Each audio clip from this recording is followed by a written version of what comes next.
Hi everybody, welcome and welcome back to my channel. This is Art with Vicki C. I've got a page to show y'all today.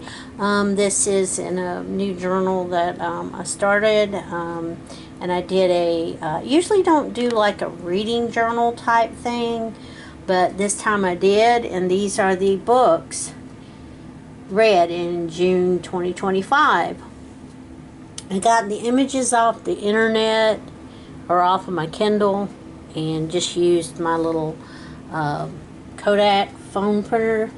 I used some stickers, some ephemera that I'd cut out from a book, and the little coffee cup and bookshelf, and the girl reading a book came from a Close to My Heart stamp set that I had.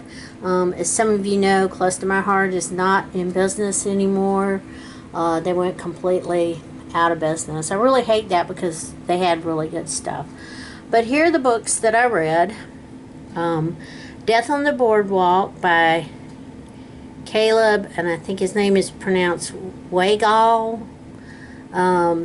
This takes place in Myrtle Beach, South Carolina, and this is book number 1 in the Myrtle Beach Mystery Series.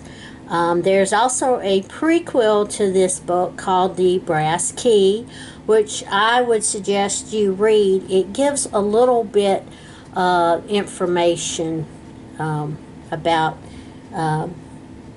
this book that'll help you understand it a little bit better. I read Camino Winds and Camino Ghost by John Grisham. This is the second and third book in the Camino Island. As far as I know, there's only 3 of these books, and I don't know if he was going to do any more. Camino Winds I gave 4 stars to. It had a good pace to it and everything. Camino Ghost I would give 3 3/4. It was slower paced and took a bit for me to get into. Then I read, which I have picked as my most favorite book so far this year, Remarkably Bright Creatures by Shelby Van Pelt. This story was really, really good, and I gave it 5 stars.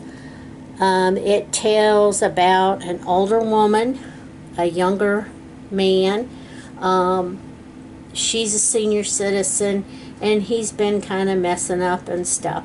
You also get the octopus telling part of the story too, which was very interesting. Then I read Heading Home to Lavender Cottage.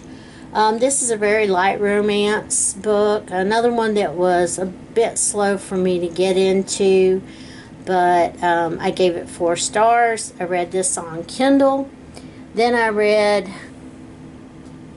Looking for Salvation at the Dairy Queen by Susan Gregg Gilmore.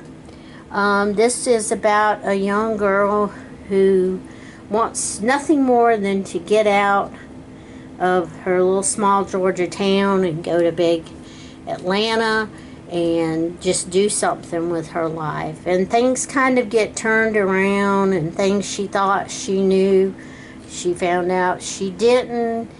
And it's a very good read.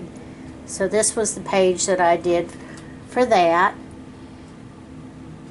And I hope you all have a blessed day, and I'll be back on soon to show you some new art journal pages. Bye-bye.